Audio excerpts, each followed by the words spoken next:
especiales, nos faltaba ver un poquito lo que era audición y fisiología vestibular. Si nos alcanza el tiempo, me gustaría que repasemos visión y meningitis, como les comentó algunos de sus compañeros. Ya depende de ustedes, ¿ok? Entonces, clásicamente sabemos que tenemos oído externo, medio e interno. El oído externo hemos dicho que tiene el pabellón auricular, que es una estructura cartilaginosa. Si se dan cuenta, tiene una forma como de un embudo y por tanto canaliza o capta las ondas sonoras y actúa prácticamente como una antena. ¿Listo? Recepciona el sonido. Y esa forma que tiene circular, o casi como si es que fuera un cono, hace que filtre ciertos sonidos, que localice el origen del sonido, pero que también nos permita redirigir la información hacia un punto. Y ese punto va a ser la membrana timpánica. El oído externo, llamado también, bueno, tenemos aquí el conducto auditivo externo, transmite las ondas sonoras hacia el tímpano y actúa como un resonador. Entonces, recuerden, ese conducto no solamente conduce, sino amplifica algunas frecuencias.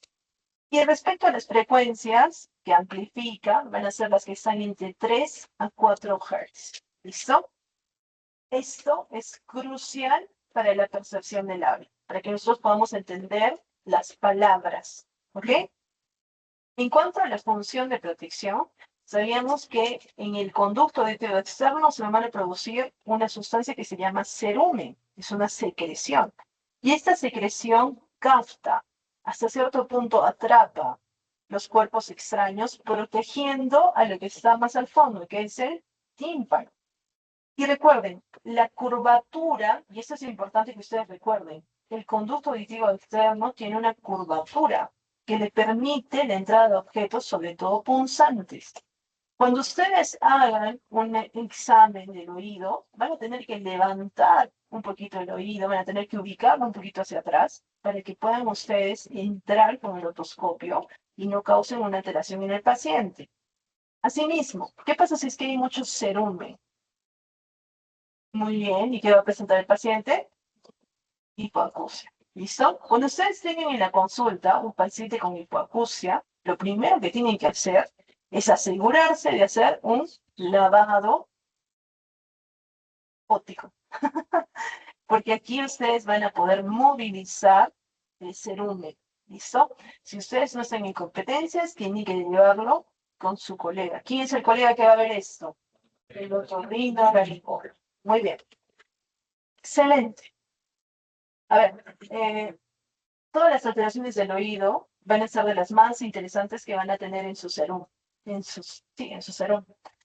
Por ejemplo, van a tener pacientes que vienen con garrapatas en los tímpanos, van a tener personas que tienen arañas en el tímpano, en el conducto auditivo externo, moscas y otras cosas. Dios mediante, de repente también no, quizás hacen en algún lugar donde no hay esas cosas. Así que mucho cuidado con la patología. Cuando hagan otorrino, presten atención, aprendan a hacer los procedimientos para que ustedes puedan luego actuar solitos. ¿Listo?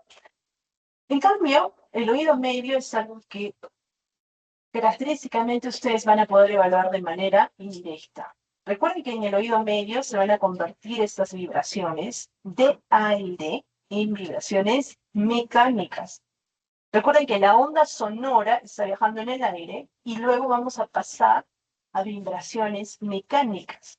Y estas vibraciones mecánicas son vibraciones amplificadas que se van a transmitir desde el oído externo al oído interno. Entonces, ¿qué es lo que transmiten esos huesecillos? Lo que transmiten son energía. Más o menos para que ustedes se imaginen, es como si fuera un tambor que va a vibrar, que va a hacer que se muevan esta cadena de huesecillos. Y por tanto, van a llevar estas vibraciones que están en este tambor hacia la cóclea. ¿Listo? Entonces, la membrana timpánica o tímpano actúa como una fina membrana vibratoria que responde a las ondas sonoras. Y este va a vibrar transfiriendo esa información a los huesecillos. Los huesecillos también se llaman sistema de palancas. Y ese sistema de palancas lo que hacen es amplificar y transmitir las vibraciones. ¿Listo? El sistema sabíamos que incluye al martillo, que transmite sus vibraciones al yunque, que se conecta con el estribo, que finalmente transmite sus vibraciones a la ventana oval. ¿Listo? Y ya cuando llegamos a la ventana oval, estamos cerca a lo que es el oído interno. ¿Listo? A ver, la función de los huesecillos creo que es sencilla, ¿cierto? La más sencilla supongo que para ustedes es ser un amplificador. Incrementa la energía sonora, recuerden esto, hay una diferencia de tamaño entre el tímpano y la ventana oval. Y por tanto, esto hace que se aumente la presión del sonido en aproximadamente 20 veces entre lo que viaja del oído externo, o sea, del tímpano, hacia la ventana oval. Y esto es importante para vencer algo, que es la resistencia que va a tener la ventana. La ventana oval, recuerden que está separando la perilinfa del otro espacio. Entonces, se vence esta resistencia gracias a que se amplifica el sonido. Entonces, recuerden, la palanca mecánica lleva la onda sonora y amplifica por 2 o por 3. ¿Listo? A ver, con respecto a la impedancia, los huesecillos son adaptadores de la impedancia.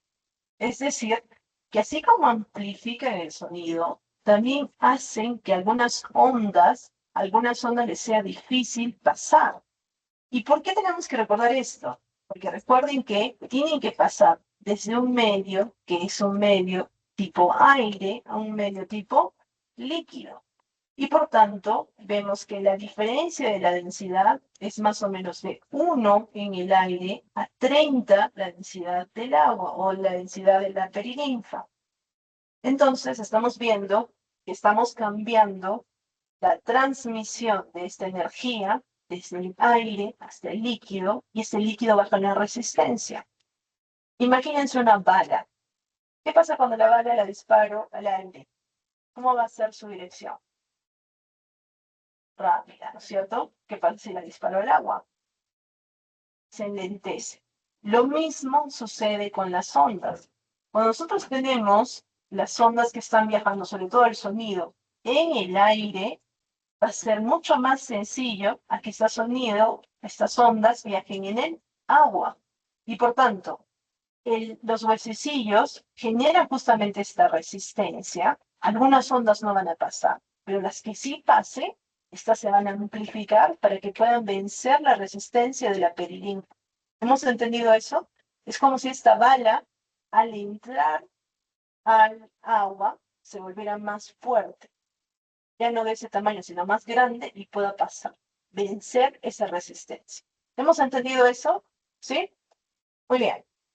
Ahora, entonces, si es que es un adaptador de impedancia y también un amplificador, estamos viendo que va a ser el encargado de regular la intensidad de la onda sonora. Y recuerden que esta es una función de protección. La función por la cual regula esta onda sonora se llama reflejo timpánico, llamado también reflejo estapedial, en el cual modifica el grado de contracción de los músculos ante sonidos que son extremadamente fuertes. Entonces, ¿quiénes van a ser? Especialmente los músculos que están asociados al estribo, se contraen y limitan, imagínense, este es el huesecillo suelto. ¿Qué pasa si yo lo contraigo? ¿Se mueve más? ¿Se mueve menos? Se mueve menos. Y por tanto, protege al oído interno de daños.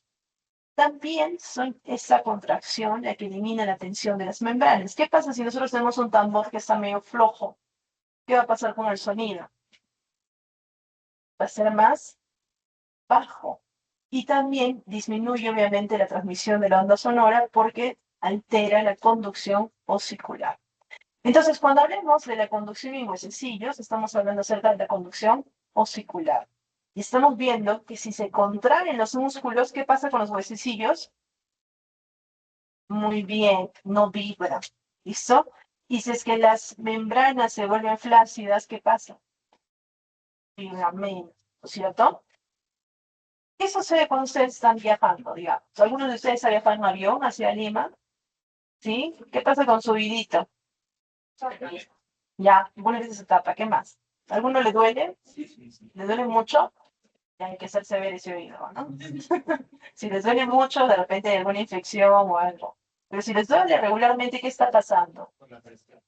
Ya, una es la presión. Dos, la contracción de los músculos. Recuerden, nosotros lo que vamos a hacer es igualar presiones. Ya vamos a ver ahorita la función de la trompa de Eustaquio. Pero cuando se contraen los músculos que están sobre todo relacionados con los huesecillos, vamos a tener nosotros una ligera sensación de disconfort. ¿Listo? Entonces, aquí mucho cuidado con eso.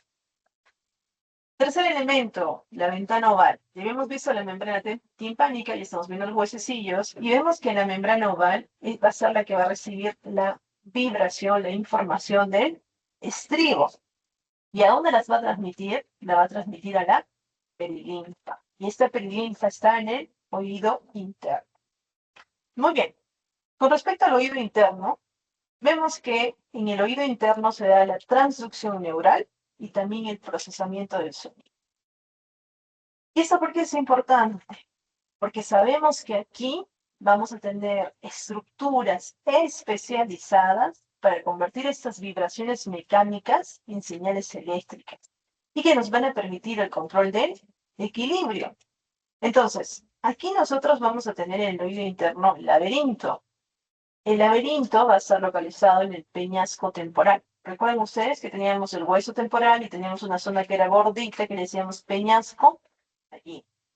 Recuerden, el exterior va a ser un laberinto óseo, pero el interior va a ser un laberinto membranoso. Y esto es importante porque este laberinto va a tener regiones. Va a tener la región de la cóclea y va a tener la región del órgano del equilibrio. El órgano del equilibrio lo vamos a ver más adelante cuando veamos fisiología vestibular. Entonces, hoy día nos vamos a concentrar en esta parte de la clase en lo que es la cóclea. Recuerden, la cóclea más o menos mide 3.5 centímetros, es el órgano principal de la audición y lo que nos da va a ser 2 vueltas sobre su eje y 3/4 de vuelta. O sea, casi da una vuelta completa, 3/4. Y eso es importante porque la cóclea, al ser un elemento óseo espiral, va a tener 3 cámaras llenas de líquido. Y vamos a ver que van a haber 2 membranas que dividen esta cámara. Entonces, cámara 1, cámara 2, cámara 3, 2 membranas, 3 cámaras. ¿Listo? A ver. A estas cámaras le vamos a llamar también canales y le vamos a llamar también rampas. O sea, usted la puede encontrar con cualquiera de esos nombres en sus libros. Las membranas tienen nombre propio. De aquí que se las vayan a acordar al final de su vida, no lo sé. Pero alguna vez digamos que lo supieron. Una de ellas se llama Reisner y el otro se llama la membrana basilar. La membrana de Reisner lo que hace es separar la rampa vestibular de la rampa media. Ahora, nosotros habíamos puesto así, ¿no es cierto? Una cámara, rampa, cámara, rampa. ¿No es cierto? Diré cámara, membrana, cámara, membrana, cámara. ¿Listo? Ahora la vamos a voltear y la vamos a poner así, en esta dirección. Cámara, membrana, cámara, membrana, cámara. ¿Listo? Entonces, miren, la rampa vestibular va a estar llena de perilinfa. La rampa media se le va a llamar conducto coclear y va a estar rellena, miren, perilinfa, le vamos a tener endolinfa. Recuerden, la composición de la endolinfa va a ser similar a la del líquido intracelular. ¿Qué tenía el líquido intracelular? ¿Alto en qué? Potasio. ¿Bajo en qué? En sodio. ¿Qué más? ¿Cómo era el cloro?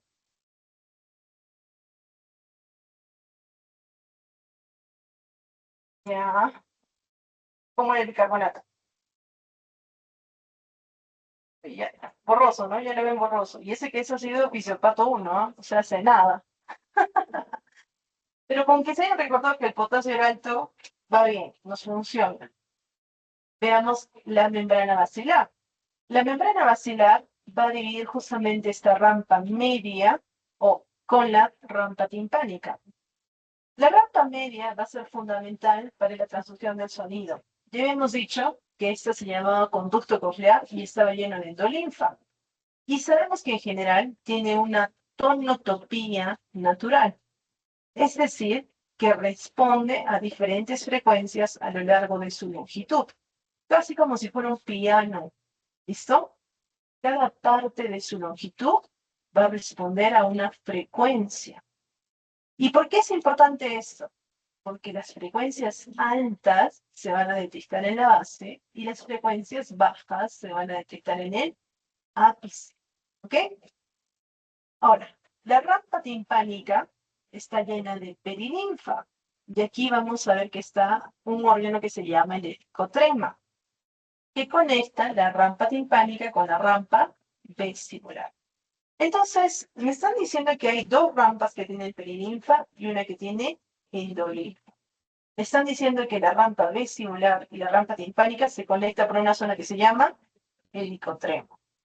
Y sobre la membrana basilar van a estar agrupados los órganos de Corti, que habíamos dicho que se llaman receptores auditivos.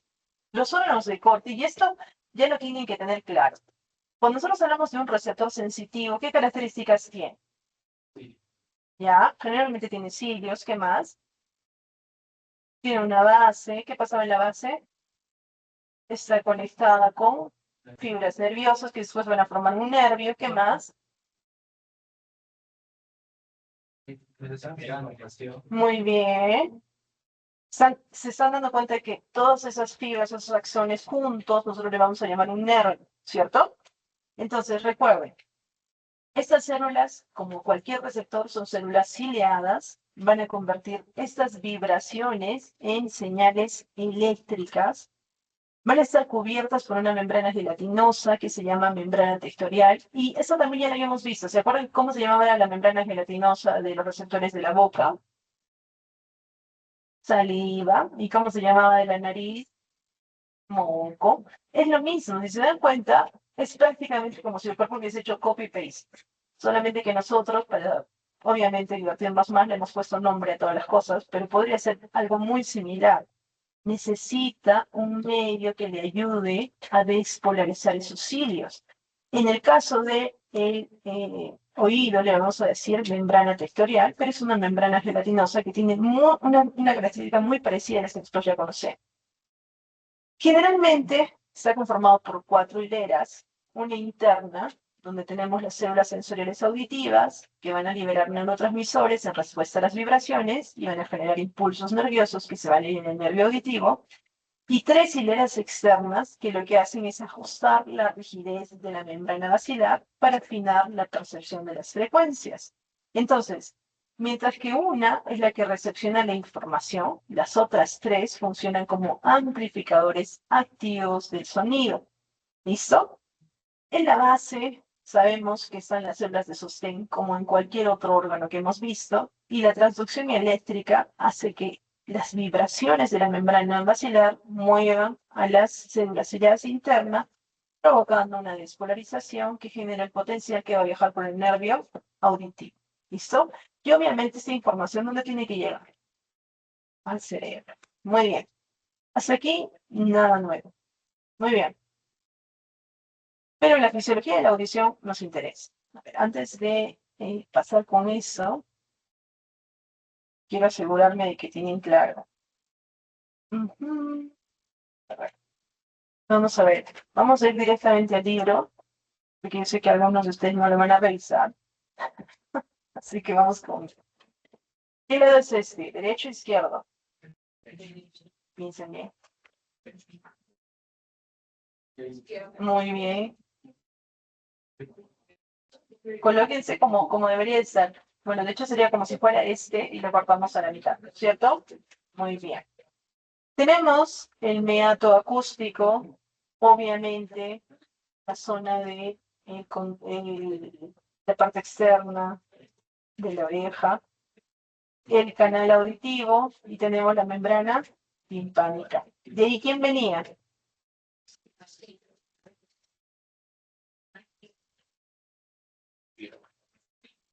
Martillo, yunque y estrío. Yo creo que esto ya les han dicho en anatomía, ¿no? Sus nombres son debido a su forma, ¿no es cierto? Esta aparece un martillito, Este aparece un yunque, a pesar de que ustedes nunca lo han visto en su vida, y estoy seguro que los han visto en los cartoons. Y el estribo. ¿Por ahí alguno de ustedes hace equitación? Siempre me sorprende alguno, así sí yo. Acá no hay. Pero más o menos para que ustedes vean donde pone el piecito la persona para subir, ese es un estribo. ¿Listo? ¿Con quién estaba conectado? Ya, muy bien, con la membrana oval. Si comparábamos la membrana timpánica con la membrana oval, ¿cuál era más grande? La timpánica. ¿Cuántas veces? Más o menos. ¿Y quién era importante en el estribo? El músculo estapéleo. Porque este músculo, ¿de qué se encargaba? De hacer que vibre menos y por tanto de la impedancia. Muy bien. Y de ahí teníamos nosotros, ¿qué órgano? Bueno, teníamos el oído interno con la cóclea y bueno, ya vamos a ver más adelante el utrículo y el sacro. Listo. En la cóclea que habíamos visto, que teníamos membranas y teníamos rampas. ¿Cómo se llamaban estas rampas? Vestibular, timpánica y la media, vestibular, timpánica y conducto coclear. Pero la timpánica, la estoy confundiendo. Media. A ver, porque luego nos confundimos y ahí ustedes están graves. Graves, graves, graves. Media. Está bien. Timpánica, vestibular y media. Muy bien. ¿Qué más teníamos que recordar? A ver. Ah, aquí, por ejemplo, están viendo un corte, ya no de manera sagital, sino un corte más o menos coronal, en el que están viendo cómo se comunica. ¿Se acuerdan quiénes se comunicaban con quién? Sí. La rampa vestibular con la rampa timpánica. Y por ahí afuera están viendo qué rampa. La rampa media. Muy bien. Ahora, cuando hacemos un corte, estamos viendo cómo la rampa vestibular y la rampa timpánica, que recuerden qué contenido tenían estas, perilinfa, y en el centro, ¿quién teníamos? La rampa media, y en la rampa media, ¿qué había? Muy bien, endolinfa, pero también teníamos nosotros una membrana que estaba llena justamente de estos órganos que se llamaban órganos de corte, y teníamos también células de sostén. ¿Cómo se llama esto celestito que está por encima del órgano de corte? Muy bien, la membrana tectónica. ¿Y qué más teníamos acá? A ver, membrana tectorial. De repente que ustedes vean esto, cómo cada órgano de Corti tiene su axón y su axón se va a juntar, todos los axones y van a formar ¿qué cosa? Nervio auditivo, y de ahí tenemos el ganglión escleral. Listo. Y acá tenemos un poquito cómo es el movimiento, ¿no? Si nosotros aisláramos nosotros habíamos dicho que la cóclea da vueltas. ¿Cuántas vueltas? 2 vueltas y 3 cuartos. Acuérdense de Harry Potter, la puerta 3, ¿no es el 9 octavos? ¿Cuánto es? 8 octavos. 3 cuartos. ¿Es 3 cuartos? Sí, ¿no? Sí, es la 9, pero es 3 cuartos. Pero bueno. Es 3 cuartos, ¿no es cierto? Bueno. 2 3 cuartos, ya. Ustedes imagínense que son. Es 9, 3 cuartos. Interesante. Yo les cuento que he estado en ese lugar.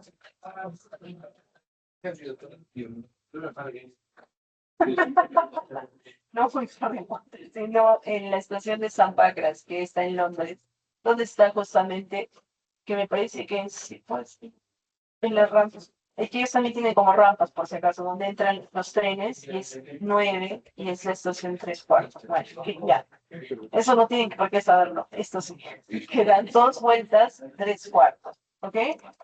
Miren, si este es el estribo, ¿con quién está conectado el estribo? Con la ventana oval. Miren, este hace que se mueva. Miren, se está moviendo. ¿Qué se movía? Perilinfa, endolinfa. Perilinfa, muy bien. Aquí teníamos el icotrema que estaba comunicando qué rampas. La rampa vestibular con la rampa timpánica. Y eventualmente habíamos dicho que esto iba a provocar que se movilice. Ahorita vamos a ver con detalle. A ver, ¿qué más? ¿Qué más? Aquí, quizás esto para que vean. ¿Qué cosa era la membrana territorial?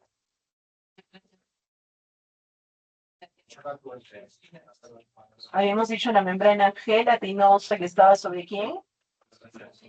Sobre las células que estaban en el órgano de Corte. Muy bien. Estas eran unas células ciliadas y que nos permitían justamente adaptarnos al movimiento. Y acá estamos viendo el ganglión espiral y el nervio coclear. Listo.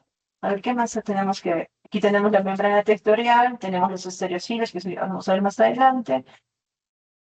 Sí, yo creo que hasta aquí paramos y vemos un poquito lo que sucede de... ¿Ya? Muy bien. Yo sé que esto ustedes lo han dicho en anatomía. Esta es la parte que a nosotros nos interesa, la fisiología. Cuando nosotros tenemos las ondas sonoras, estas ondas van a transmitirse. Hemos dicho, ¿cuál es el órgano que va a recepcionar estas ondas? Órgano de Corti. Y es el órgano de Corti quien a través del nervio auditivo va a llevar la información hacia qué punto. Casi siempre corteza cerebral. ¿Se acuerdan ustedes del área auditiva que nosotros veíamos en la zona temporal? ¿Se acuerdan? Muy bien. Pero también podríamos llevar alguna información hacia el tronco encefálico y recuerden, no solamente hasta la corteza auditiva, sino también hacia las cortezas de integración. ¿Listo? Para que nosotros tengamos lo que se llama la percepción consciente del sonido. Entonces, el estímulo que nosotros vamos a tener es un estímulo sonoro, son ondas. Y de las ondas, recuerden ustedes que necesitamos recordar un poquito de lo que ustedes ya han aprendido en física. ¿Qué veíamos cuando nosotros veíamos una onda? Y que sus profesores, yo estoy segura que del colegio les decían, esto es bien importante, les va a servir para el futuro. ¿Qué veíamos? Amplitud, frecuencia. ¿Qué más veían? Muy bien, longitud. A ver, cuando hablábamos acerca de longitud, vamos a ver la distancia entre dos puntos de igual presión. ¿Listo? A ver, si yo tengo ondas, digamos que son de la misma presión, ¿ya? Ahí se tienen que imaginar, más o menos. Tengo el punto A, tengo el punto B, tengo el punto C, tengo el punto D, vamos a ver, punto E y el punto F. ¿Listo? ¿Cuál es la longitud de onda?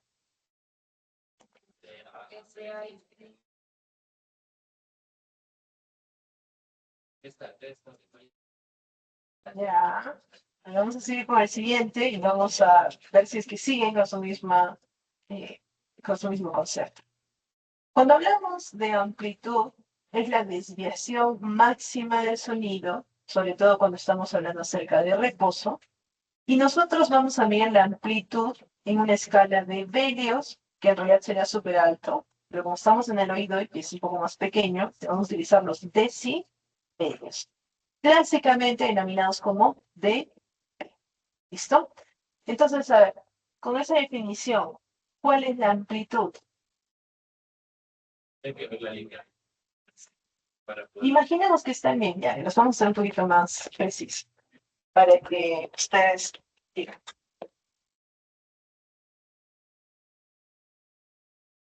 Un poquitito más preciso. ¿Cuál es la amplitud de la onda? Y otra vez. Listo. ¿Cuál es la amplitud de la onda? Qué interesante. Hemos dicho que va desde la desviación máxima del sonido. ¿Cuál es su desviación máxima del sonido? Punto A. ¿Cuál otro? El punto B y el punto C. Entonces, ¿cuál es su amplitud de onda? Amplitud de onda. ¿cierto? Es lo máximo a lo que ha llegado, ¿ok? Entonces, eso es lo que nosotros decimos en decibelios. ¿Cuántos de ustedes tienen un reloj inteligente o un celular que les dice sonido muy alto por encima de los 80 decibelios? Levante la mano. Si tiene. ¿Eso qué quiere decir? ¿Cómo está esa onda? Muy alta, ¿no es cierto? 80 decibelios, digamos. Hasta aquí. Le están diciendo, ojo, te puedes quedar sordo, ¿cierto? Si tienes 30 minutos de exposición, te vas a quedar sordo. Listo. A eso se refiere. Amplitud de onda. ¿Qué pasa con la frecuencia? Muy bien.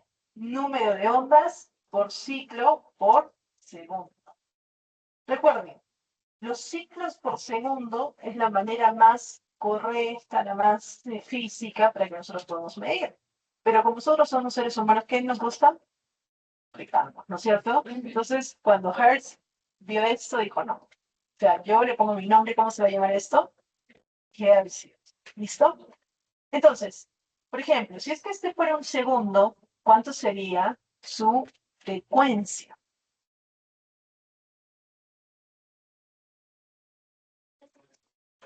Muy bien. O 3 Hz. ¿Listo? Muy bien. Si escribieran 15 ondas, ¿cuánto sería su frecuencia? 15 ciclos o ondas por segundo o 15 Hz. Muy bien. Entonces, ¿cómo nosotros calculamos la longitud de la onda?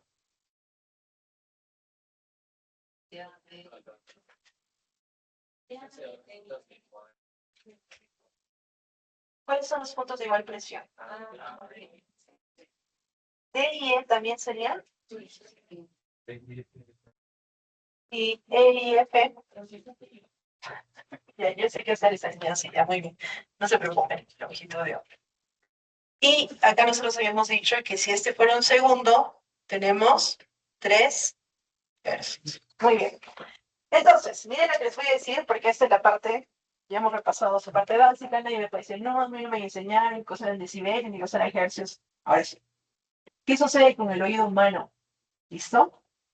El oído humano es sensible a frecuencias. ¿Qué cosa es la frecuencia? Número de ondas en qué? En un segundo.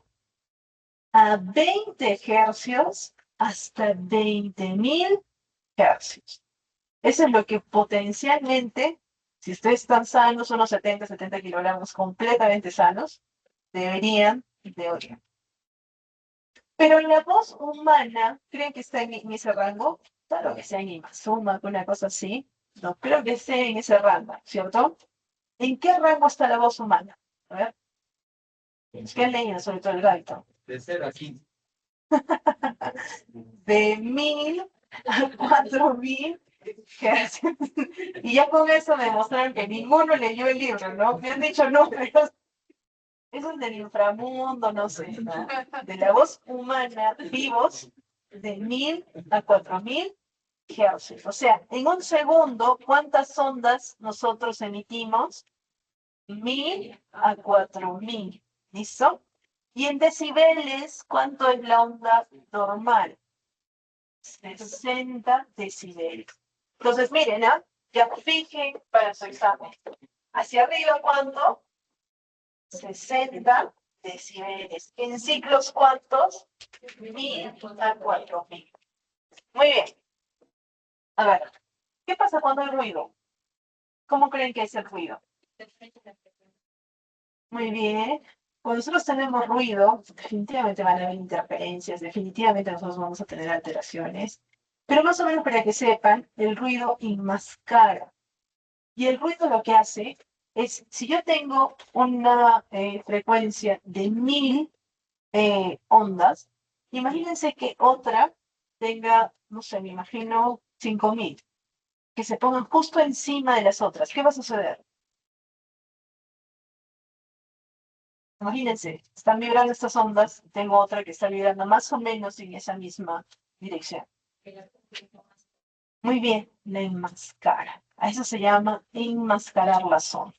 ¿Listo? ¿Y qué hace con los receptores disponibles? nulo, ¿no? Porque están recepcionando ambos y como que no logran distinguir. ¿Qué creen que pasa con los adultos mayores? ¿Qué pasa con nuestro cuerpo cuando nosotros envejecíamos? También envejecía, muy bien. No, muy lejos, muy lejos. Antes de un adulto mayor sano, ¿ya? No vamos a ir unos 70 porque no sabemos todavía cuál es nuestra base. Pero ¿qué sucede con este adulto mayor? Ya, pierde visión. ¿Pero cree que solamente pierde visión? También perdió olfato, también perdió audición. ¿Pero por qué pierde audición? ¿Qué es lo que pierde? Ya, ¿y cómo la pierde? ¿Por qué? Disculpa. Los estereotipos son rígidos. Ya, algunas veces los estereotipos se vuelven rígidos, pero ¿qué más sucede? Lo mismo que en todas las células del cuerpo, no todas funcionan como deberían funcionar. Entonces, ¿qué va a pasar con la cantidad de receptores disponibles? Va a disminuir. Y por tanto, ¿qué va a pasar con un paciente adulto mayor? ¿Escucha más o menos? ¿Qué pasa si es que hay ruido?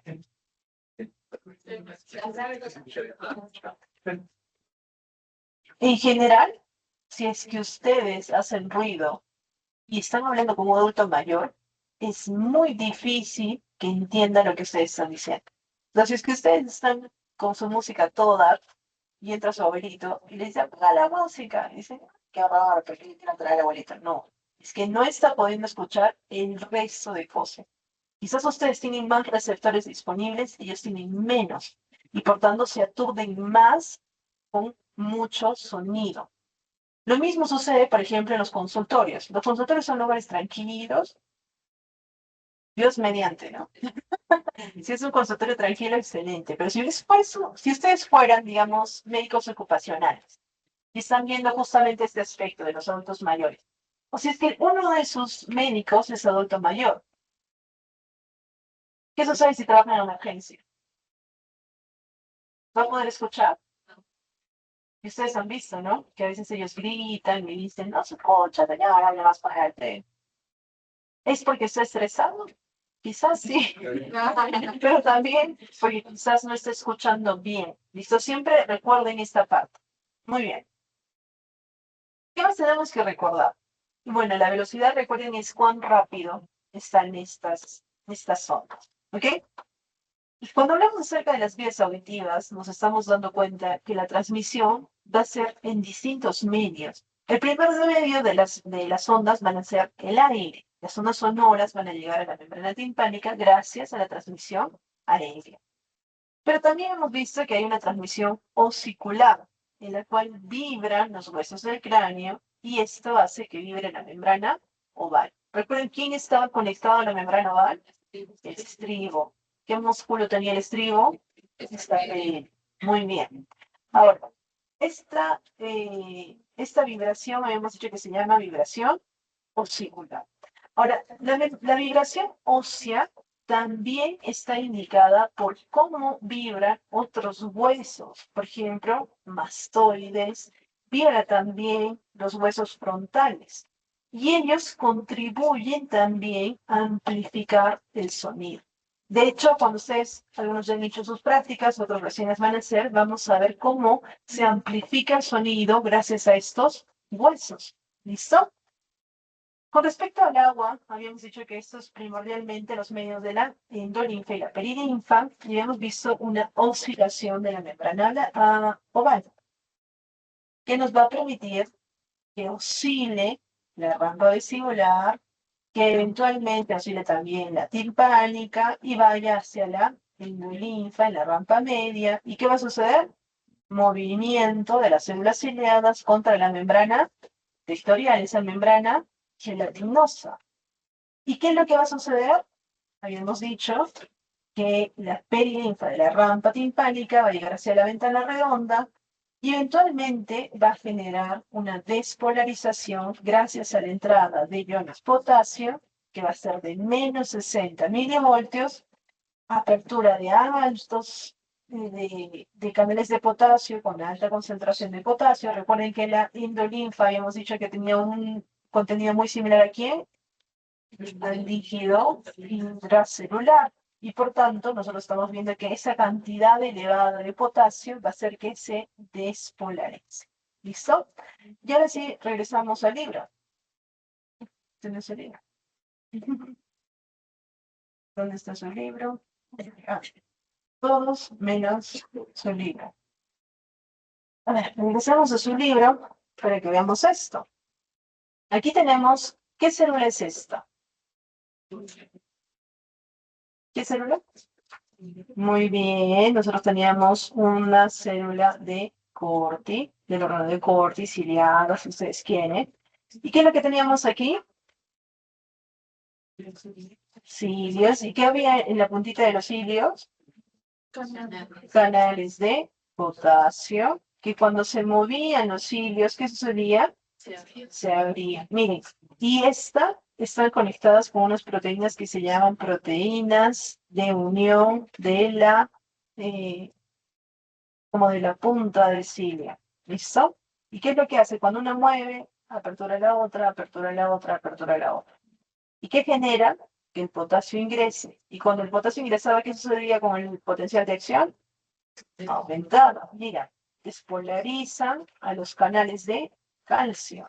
Los canales de calcio hacen que entre. Y dentro teníamos vesículas, que son vesículas de transmisión celular. ¿Y qué es lo que van a hacer estas vesículas? Van a liberar glutamato. Y este glutamato va a entrar en contacto con la neurona aferente y va a permitir la señalización gracias a un ganglión espiral. ¿Listo? ¿Hasta aquí estamos bien? ¿Hemos entendido? ¿Sí? Muy bien. A ver, entonces, estamos viendo que acá lo que tenemos es aperturas de canales de potasio que nos van a permitir despolarización. Ahora veamos un poquito los componentes del sonido. Cuando hablamos acerca del sonido, tenemos que ver lo que es el tono, la intensidad y la localización del sonido. Con respecto al tono, vemos que es la capacidad de diferenciar la frecuencia. ¿Qué cosa es la frecuencia? Cantidad de ciclos. ¿En cuánto? En un segundo. Esta capacidad, habíamos dicho que es como si fuera un pianito. O sea, hay zonas que van a diferenciar ciertos sonidos y hay otras zonas que van a diferenciar otros sonidos.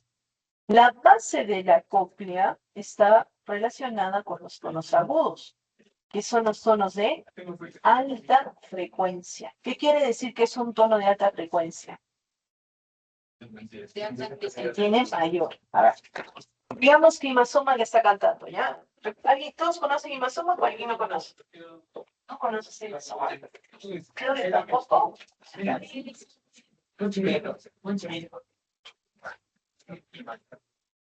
Ahorita les voy a poner, no se preocupen. Listo.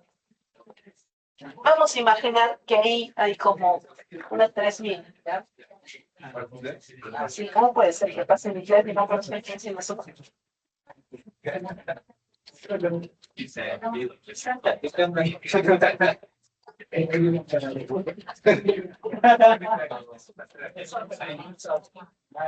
Así la conocen.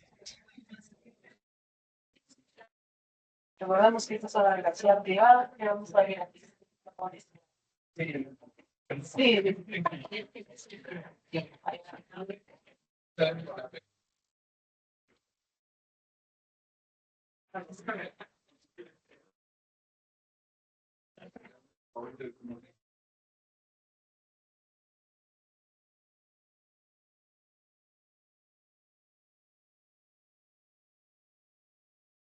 ¿Ese es un sonido grave o es un sonido agudo?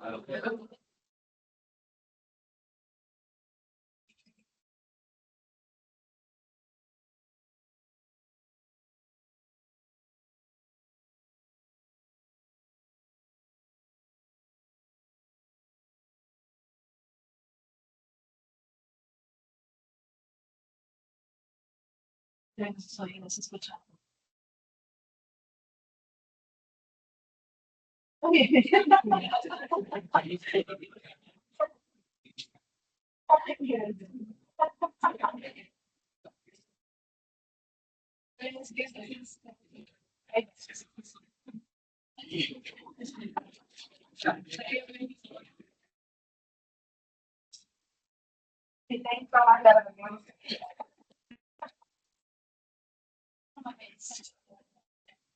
Yo voy a interpretar.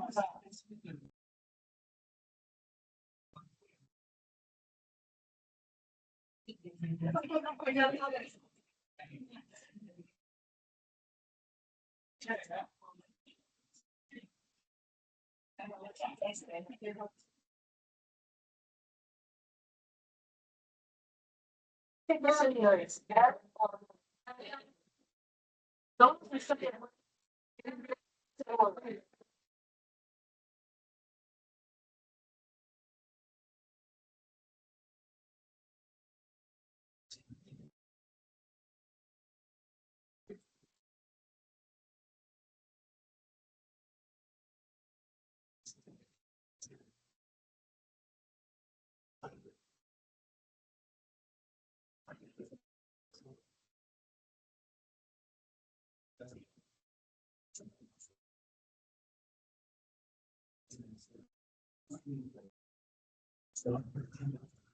Sí.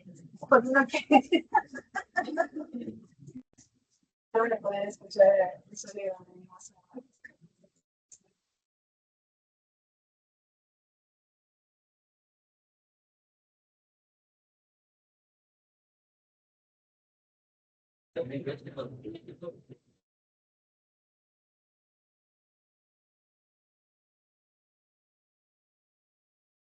Eso, sí, no.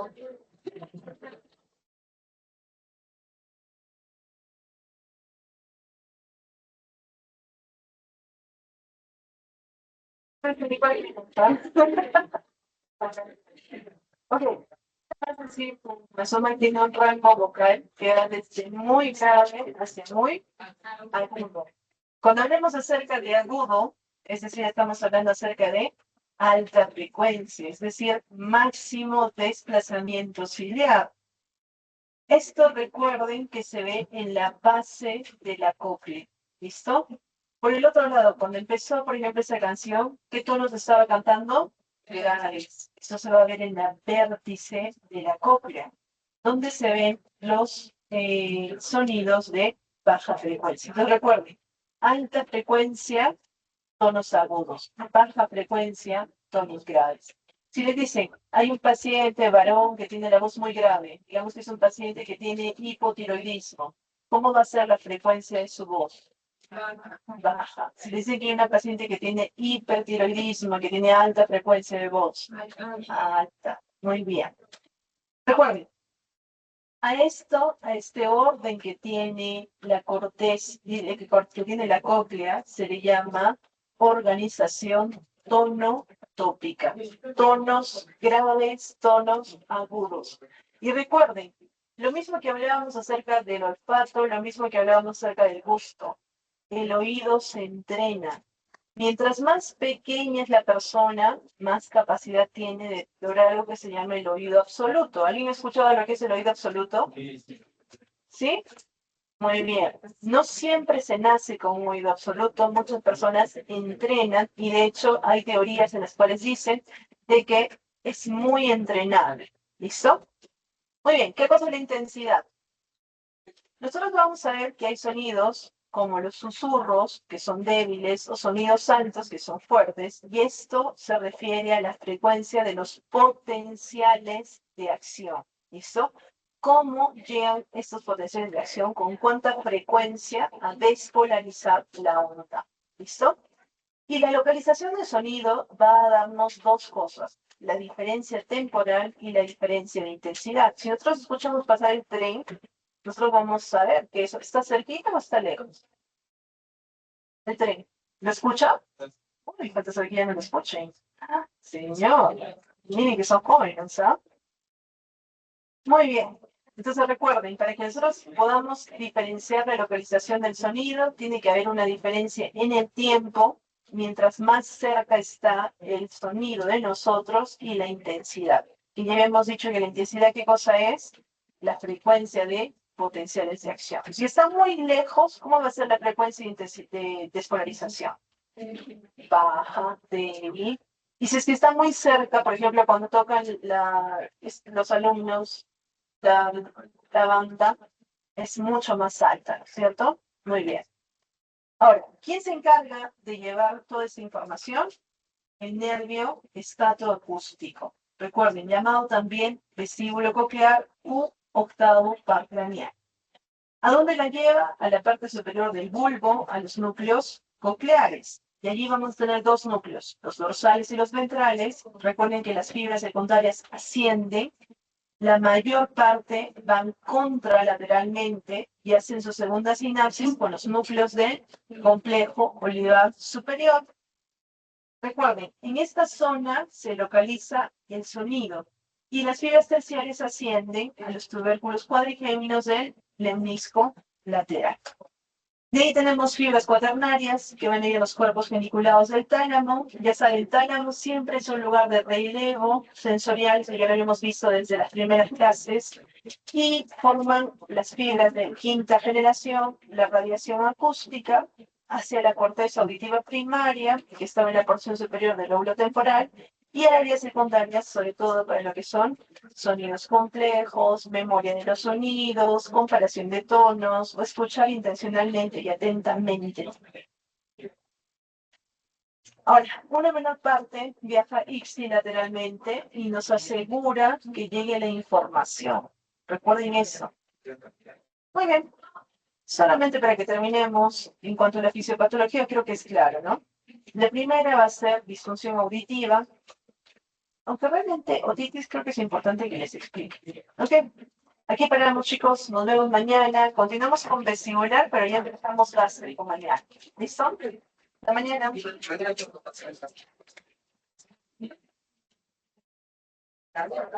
Me quedé con las ganas de saber esa cosa. Era presión.